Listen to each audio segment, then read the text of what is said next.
রাসূল বলেন, আল্লাহ মাথার এক হাত উপরে সূর্য রেখে এতটুক কষ্টে উম্মতকে রেখে আমি বসতে চাই না। আরো আসতে বলেন সুবহানাল্লাহ। আল্লাহর হাবিব আমাদের জন্য বসবেন না আর বলবেন, আমার উম্মত এক হাত মাথার উপরে সূর্য বিশাল কষ্ট দিবে হাসরের ময়দানের মানুষকে। নবীজি বলবেন, এক হাত মাথার উপরে সূর্যটা আমার উম্মতের মাথার উপরে আমি বসবো না।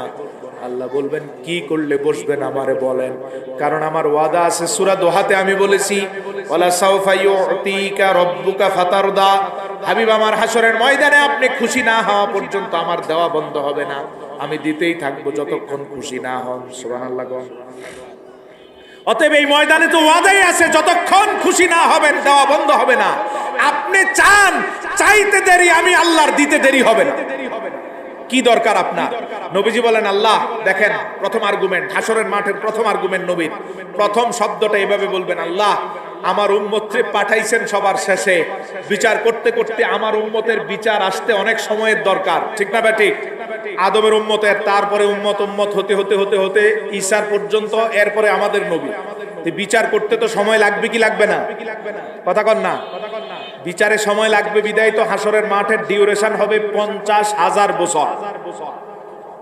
আল্লাহর কাছে বলবেন, আল্লাহ মাথার এক হাত উপরে সূর্য, এত দীর্ঘ সময় আমার উম্মত দাঁড়িয়ে থাকবে সূর্যের নিচে, এটাই আমার কষ্ট। আমি চাই আমার উম্মত আসছে সবার শেষে, আজকের ময়দানে বিচার হবে আদমের উম্মতেরও আগে। আরো জোরে বলেন, শুকরিয়ার আওয়াজ দিয়ে বলেন। কষ্টকার আমাদের, কষ্টকার। আর কান্না করেন মুহাম্মদুর রাসূলুল্লাহ। কোন নবী উম্মতের মায়া করেন নাই, উম্মতের কথা একটা বারও বলেন নাই। চেয়ার পাওয়ার পরে সব নবী বসে গেলেন, সবার থেকে বড় আসন পাওয়ার পরও নবীজি বসলেন না। এক হাত মাথার উপরে সূর্য যাতে আমারে আপনারে কষ্ট দিতে না পারে, আল্লাহরে বলেন, আল্লাহ কিয়ামতে বিচারের সময়টারে আপনি আগায় নিয়ে আসেন, উম্মতের কষ্ট যাতে না হয়। ডাক দিয়ে আল্লাহ বলবেন, আজ্জিল হিসাবাহুম, রে আমার ফেরেশতারা সব নবীর উম্মতরে পিছনে নিয়ে নাও, নূর নবীর উম্মতরে সামনে নিয়ে আসো। আমার হাবিবের ইচ্ছা অনুযায়ী নবীর উম্মতের মাধ্যমে বিচার শুরু করব।